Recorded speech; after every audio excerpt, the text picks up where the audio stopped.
Hello everyone, how's it going? Back with not a playthrough, but with an overview of a new expansion that just came out from Upper Deck, um,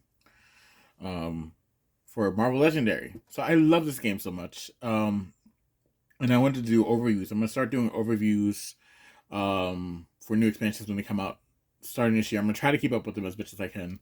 But I'm not gonna be as great as other people are, like Bagel or Morris Ali, but I'm just gonna do my thing.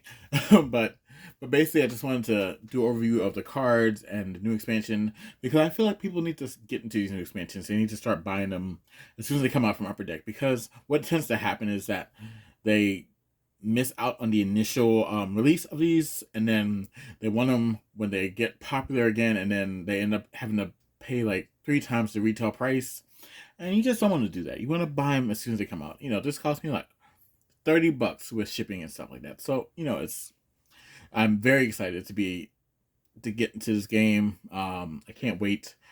I know a lot of people don't like the MCU expansions because they don't like the movie stills or they don't like the movie logos. Look, it's fine. It's fine. These are brand new characters, brand new heroes, brand new villains, brand new masterminds with different mechanics, different keywords.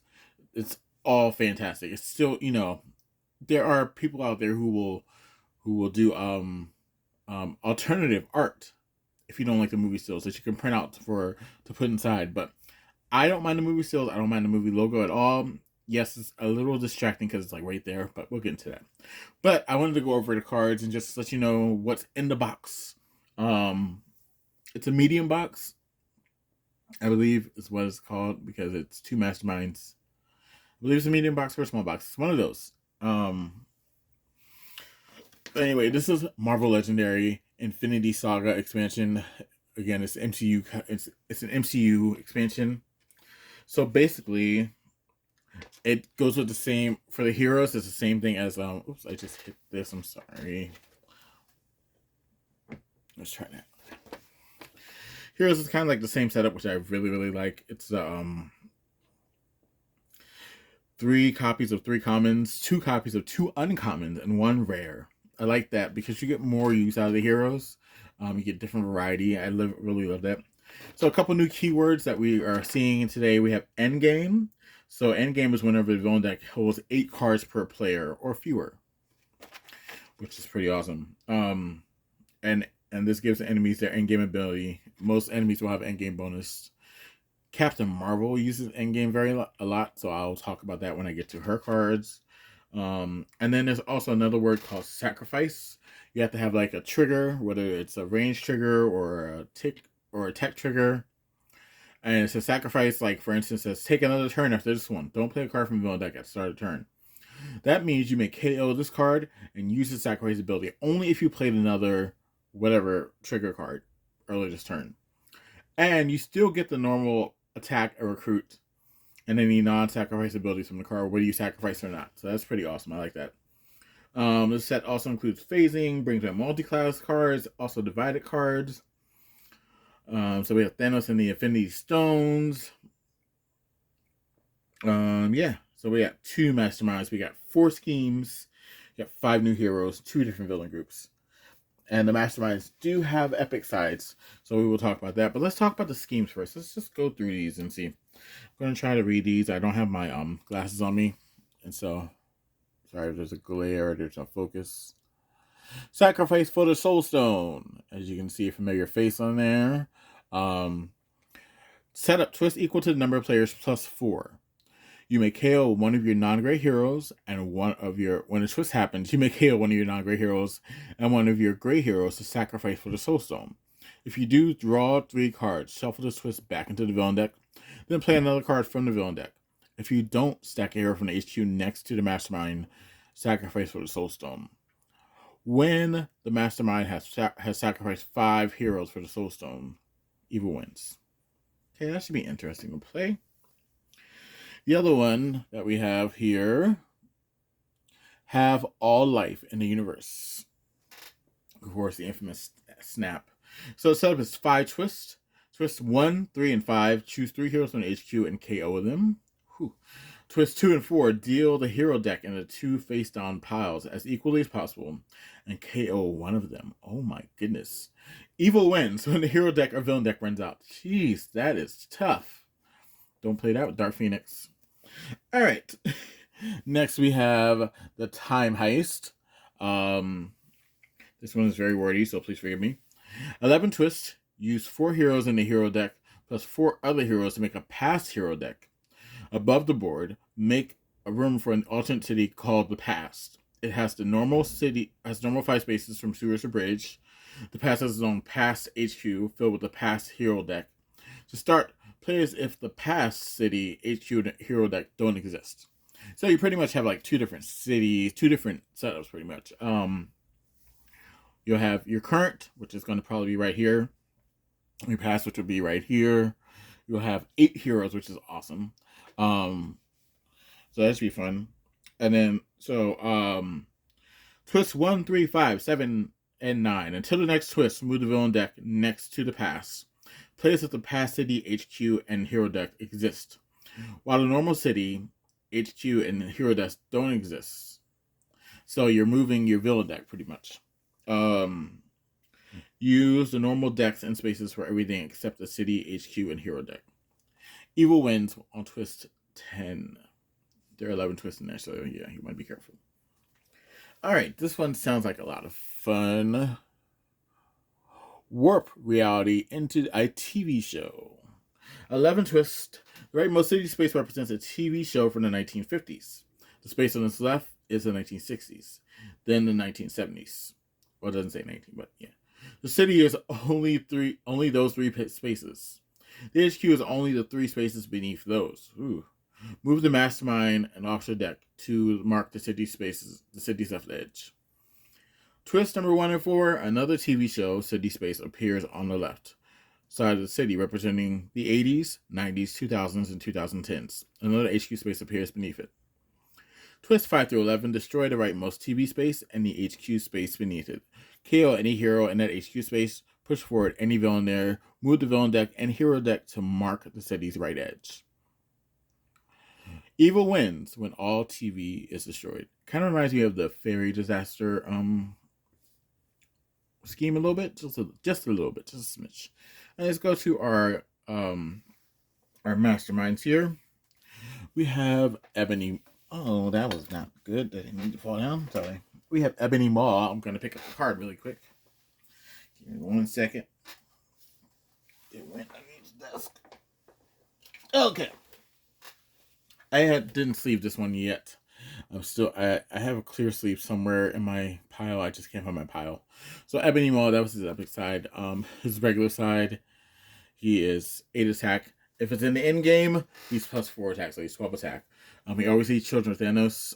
Master Strike, if it is the end game this turn, each player reveals their hand and discards their highest cost hero. If it was already the end game, KO those heroes. Jeez. His epic side is 10, and if it's the end game, he's plus 5, so it's 15 if it's an end game. Always eats Children of Thanos, of course. And Master Strike, if it is the end game this turn, each player reveals their hand and KOs their highest cost hero. If it was already the end game, play another card from the villain deck. Don't like that. Ebony Maw is not going to be fun, but we're going to try to fight him. All right, his first tactic is your powers are quaint. Love it. Fight. Each other player chooses a hero class, then reveals their hand, discards all non-gray heroes that aren't that class. End game, then they also discard all gray heroes. Okay. Hear me and rejoice. Fight. When you draw a new hand of cards at the end of this turn, draw 2 extra cards. End game, same effect, but draw 3 instead. Okay, I like that. A little beneficial. Smile even in death. Fight. KO up to 2 of your heroes. End game, then KO up to 1 hero from your discard pile. Okay.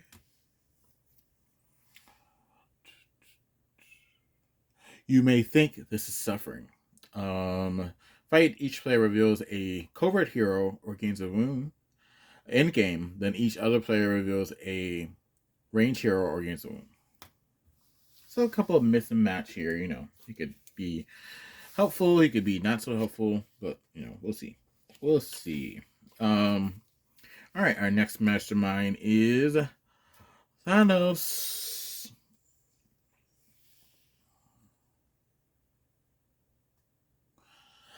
So he gets +1 for each Infinity Stone in the city and/or escape pile.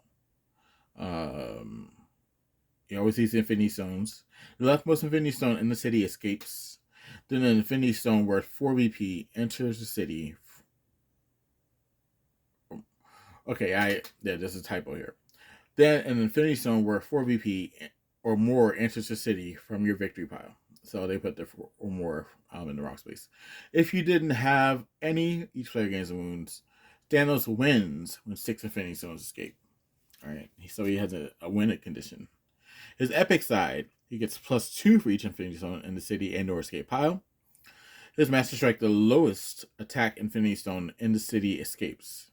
Then, an Infinity Stone worth 4 VP or more enters the city from your victory pile. Each player that didn't have any gains a wound.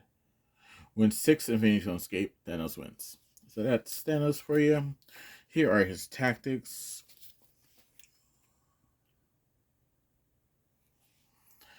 Destiny arrives all the same. Fight. Each other player reveals a hero that costs 7 or more or gains a wound.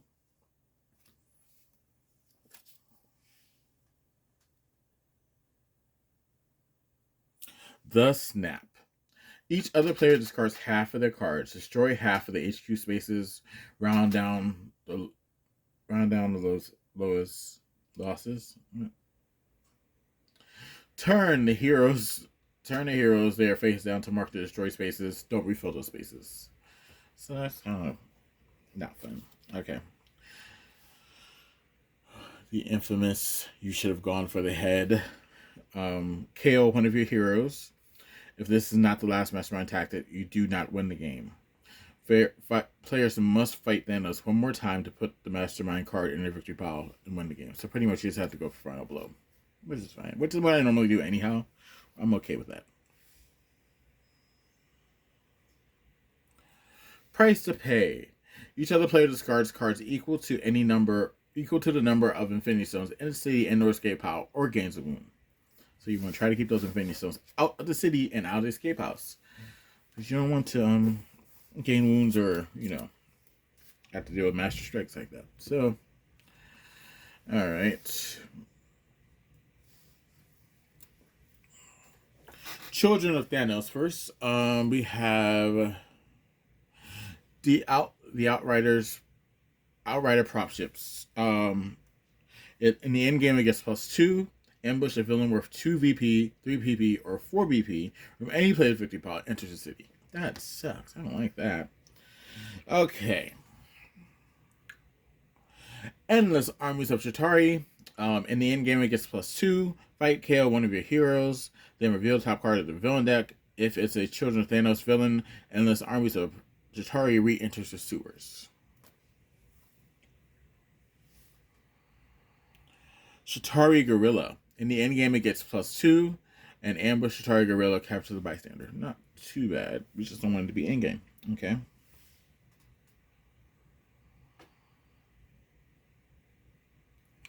Outrider Threshers.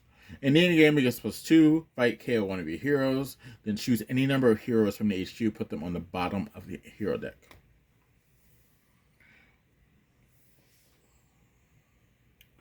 Cole Obsidian. In the end game, he gets +3. Ambush. It is the end game this turn. If it was already the end game, each player reveals a hero that costs 6 or more or gains a wound. Escape, same effect. I think I need something to signify the end game. I don't know what I'm going to do. Maybe I need to find something to signify end game. So I know I'm looking at something that says this is the end game. Whoever makes tokens out there, this is probably something you might want to do. All right. Corvus Glaive. In the end game, he gets +3. Ambush. It is the end game this turn. If it was already the end game, each player KOs a bystander from their victory pile or gains a wound. Escape, same effect.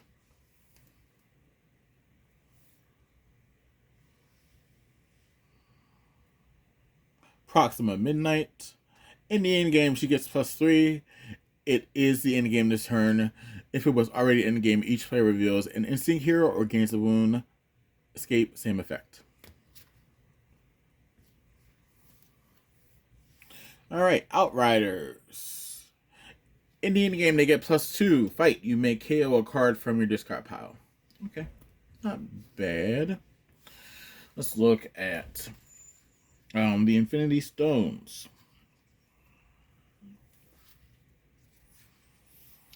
Got the Power Stone.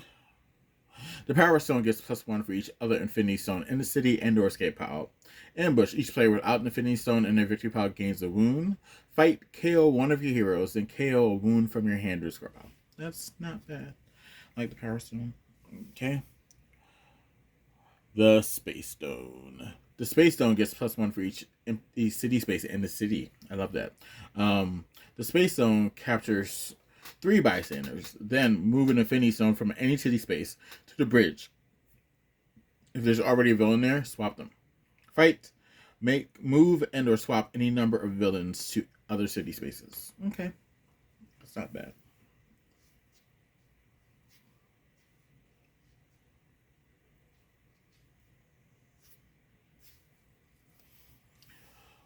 Alright.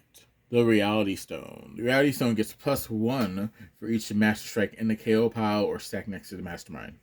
Ambush. Reveal top 3 cards of the villain deck. Play a Master Strike from among them. Put the rest back in any order. Fight. Same effect, but KO the Master Strike instead of playing it. Then whether you KO or not, put a card from the bystander deck on top of the villain deck. Okay. It's not bad. Not bad. I'm also in the process of resleeving. If you can't tell, I went from lime green to black. Lime green, it was great. I love lime green, but unfortunately, Ultra Pro discontinued that color, so I have to resleeve my entire collection. Which is a lot of work. I figure with this new collection, I just go ahead and put them in black sleeves anyhow. So I figure I buy black sleeves because I don't foresee black sleeves going out of stock anytime soon or being out of print. And my suggestion for anyone who's playing Legendary New or getting new expansions, go with black or clear to begin with. Don't try to be like me and get a different color and then end up having to go out of stock. Now you have to resleeve everything. My whole entire collection, I have 4 bins, 4 of these cases full of cards. I have everything. I have every single expansion. So that's about, I would say, 6,500 cards that I have to resleeve. Well, I've started resleeving most of them, so I think I'm probably down to maybe 6,000 cards I have to resleeve. It's a lot of work and also a lot of money because I have to buy the sleeves. All right, sorry, let's get back to the overview. All right, the Soul Stone.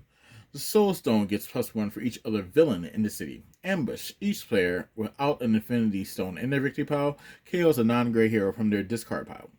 Fight. Reveal top 2 cards of your deck. KO one of them and draw the other. Okay. Not bad. The Time Stone. In the end game, it gets +4. Ambush. Play another card from the villain deck. Fight. Take another turn after this one. Don't play a card from the villain deck at the start of the turn. Alright, I'm not mad at that. The Mind Stone. The Mind Stone gets attack equal to the highest cost of the hero in HQ. Ambush. All heroes currently in HQ cost 2 more this turn. Wow. Fight. Gain a hero from the HQ. Okay. It's only 1 to fight, plus whatever the attack is. So it's not bad. Stone Keeper. Ambush. If the Soul Stone is in the city or escape pile, each player discards a card. If it's in a player's victory pile, that player draws 2 cards. Fight. Each player KOs one of their heroes. This card counts as an Infinity Stone. So it is an Infinity Stone, even though it's a Stone Keeper. So, just want to see where it says that. Yep. Alright. Nebula. Oh, sorry. Let me get here. Nebula Stone Seeker. Ambush. Nebula captures a hero from the officer deck or HQ that costs 4 or less. Fight. Either KO that hero or choose a player to gain it. This card counts as an Infinity Stone. Okay? That's kind of cool. those are our villains and our masterminds and our schemes. Now let's get to our heroes. I think I have these in order. I don't know. We'll see. We'll see. I probably don't. Let's go with Black Panther first. No, definitely not in order. I thought I put them in order, but I did not. Again, I like the breakup of the three commons, the two uncommons. Let me put these in order really quick. Sorry, everyone.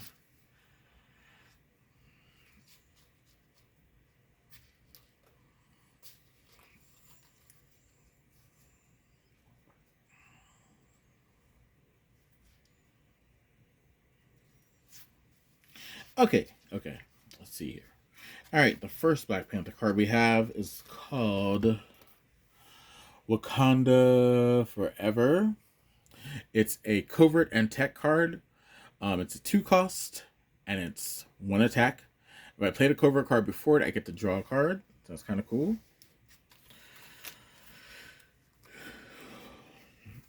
Okay, the next card is Avengers Reassembled. And it's a covert and instinct card. And it's a 3 cost card. And if you have all 5 hero classes, you get +3 attack. It's also 2 attack to begin with, base. All right, and this next one is Great Many Lives Lost. It's a strength and instinct card. It's a 4 cost card, and you get 2 recruit initially. And if you play an instinct card before, you can sacrifice, which means you can KO up to 2 cards from your hand and or discard pile, which is awesome. Which means you KO that card, but you still get the 2 recruit. All right. Next, we have his first uncommon, Council of War. It's a strength and a covert card. It is 3 base recruit. It is a 5 cost card, sorry. 3 base recruits. You get +1 recruit for each other multicolored hero you have. If you play a strength hero, you may have this card make all attack instead of recruit. So you can get up to a good amount of attack this turn if you want to. All right. Vibranium Nanites. It's a tech and range card. It's a 6 cost card, and it's a 3 attack base. So if reveal top card of your deck. If it's multicolored, draw it. Otherwise, put it back or discard it. And then if you play attack hero, you may KO that card. And then his rare card is Fateful Return. Oops, sorry. Focus. Fateful Return. It's an instinct and attack card. It's an 8 cost card. You get +2 for each hero class you have. All right. So if he has all 5, he's gonna get 10 attack off of that 1 card, which is fantastic. Let's go to Bruce Banner. I probably didn't do his either, so I'll probably just give me some time to get that together.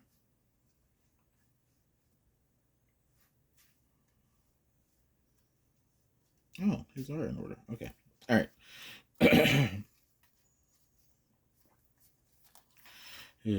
One of his first common cards is a Burst of Rage. Bruce Banner. It is a strength card, and it's 1 cost, and it's 1 attack base. And if I play the strength hero, I can sacrifice and get +3 attack, and I may KO a card from my hand or discard pile. All right, it's not bad. All right, next we have Brains and Brawn Bruce Banner. He is a strength and tech hero. He's a 3 cost card. 2 attack base. If I play a tech or a strength hero, or if I play a tech and a strength hero beforehand, I can get +2 attack. All right. Here we have Hulkbuster Armor, Bruce Banner. It's a 4 cost card, 2 recruit base, and you may KO a wound from your hand or discard pile. If you do, get +2 recruit. Not bad. All right, uncommon cards. I kind of like this card. Hulk gets smashed. I think one of the big things in the movie was Thanos kind of whipping up on Hulk. It's a strength card. It's 5 cost. And then it's 2 attack base. And if I played a strength hero before, I may gain a wound. If you do, KO up to 2 other cards from your hand discard pile. Alright, so you can get wounds, KO them. Alright, here we are. Crush, Puny, Weaklings, Brook Banner. It's a tech card. It's a 6 cost card. It's a 3 attack base. If I play the attack here before, I can get 1+ attack for each henchman in my victory pile. Alright, and here's a rare card. Reverse the Snap. It's a tech hero. And it's a 7 cost rare, 5 base attack. If I played a tech hero beforehand, I can sacrifice to gain up to 1 other hero from the KO pile that combine your deck and discard pile. Put all those cards that cost 0 into your discard pile, shuffle the rest into a new deck. That's not bad, not bad. I'm going to play this when I'm done doing this overview, so that's why I'm putting the heroes together. Okay, let's go Captain Marvel. I think I did hers in order. So one thing they explain the rules, and which is very evident until, with the movies, she didn't come until Endgame. She wasn't there for Infinity War. She was out doing other things. So most of her cards had to deal with Endgame, which I really love the thematics of this all. So here's her first uncommon card, her first common card. It's a infused by the Tesseract. Oh wait, okay. Infused by the Tesseract. Captain Marvel's a range card. It's a 3 cost card. It has 1 base recruit. You can draw a card. And endgame, this card makes attack instead of recruit. Alright, not bad, right?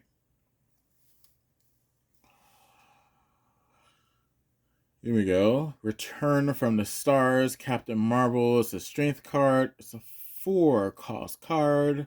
2 base recruit.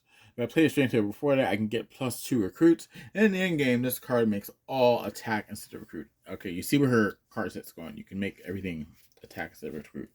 Okay. Turning Point Captain Marvel. It's a strength and a range card. It's a 5 cost card. 2 base attack. For the rest of this turn, it is the end game for your hero cards. If it was already the end game, you get +2 attack. That's pretty neat, nifty.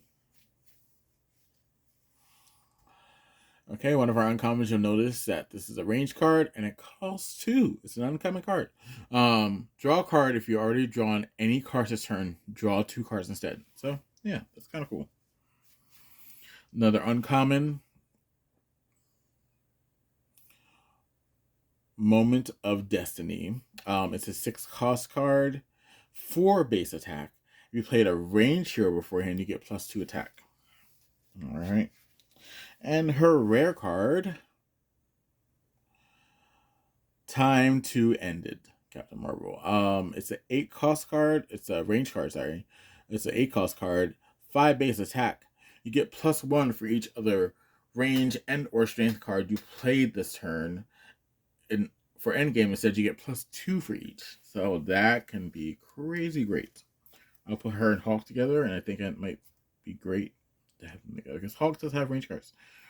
Let's see who I want to go with next. So let's go with Doctor Strange.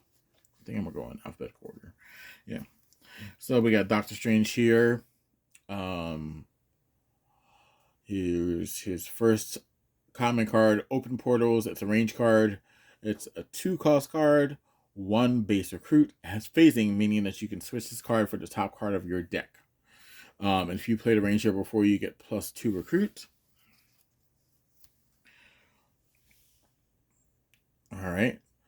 Defend This Dimension, Doctor Strange. It's an instinct card. It's a 3 cost card, 2 base attack. If I played an instinct card beforehand, I can reveal the top card of the villain deck. If it's the villain, you get +2 attack. Alright. Sift Futures. It's a instinct and also a range card. It's a 4 cost card.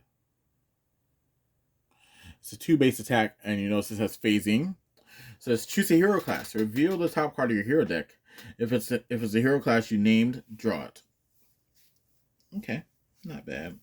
All right, one of his first uncommon cards. Invoke the Time Stone. All right, it's a range card.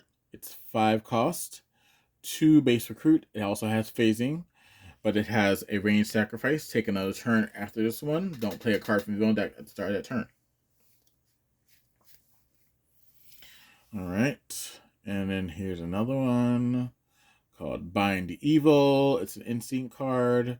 It's a 6 cost card, 4 base attack.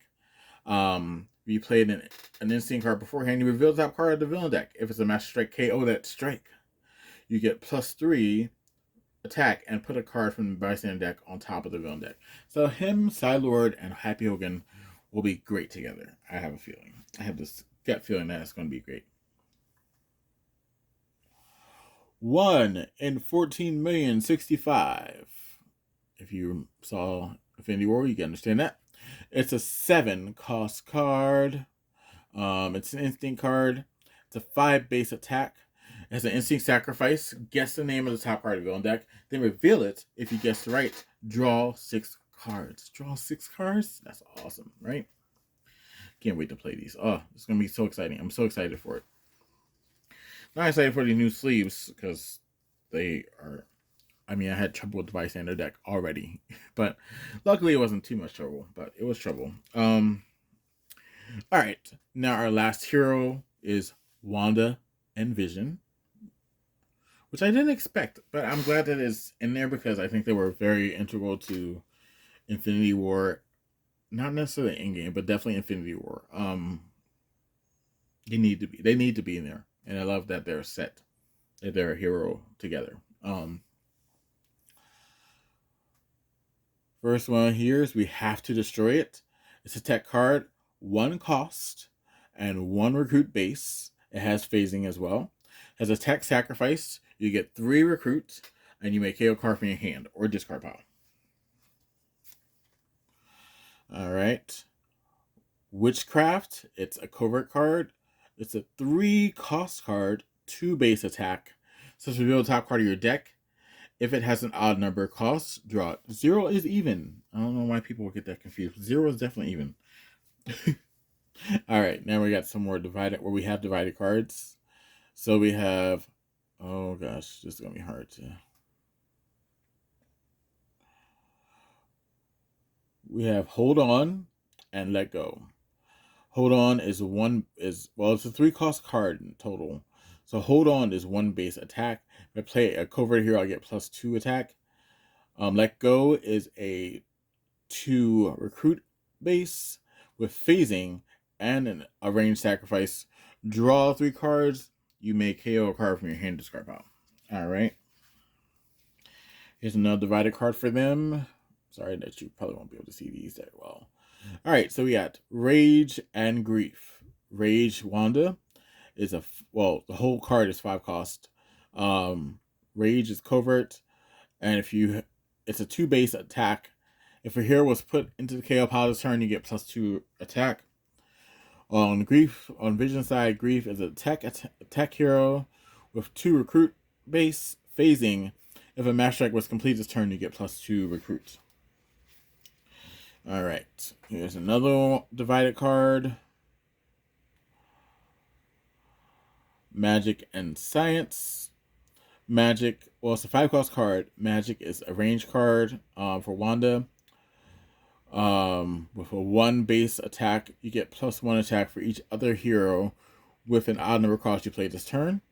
And Science on Vision is a tech hero, phasing, and if you play it's a 2 base attack. And if you play a tech hero, you get +2 attack. I'm really looking forward to playing these because I just want to see how they interplay with each other. Okay, last card for them is Odd Couple. It's a covert and a range hero. And it's a 7 cost card, 4 base attack, has phasing, and if I played a range hero before, I can reveal the top 5 cards of the hero deck. You may put one of them with an odd number cost into your hand. You may KO one of them and put the rest back in any order. And that's not bad, not bad. Alright, so those are the cards that came with the Infinity Saga expansion. Again, I recommend buying it as soon as you can, especially if you love this game as much as I do.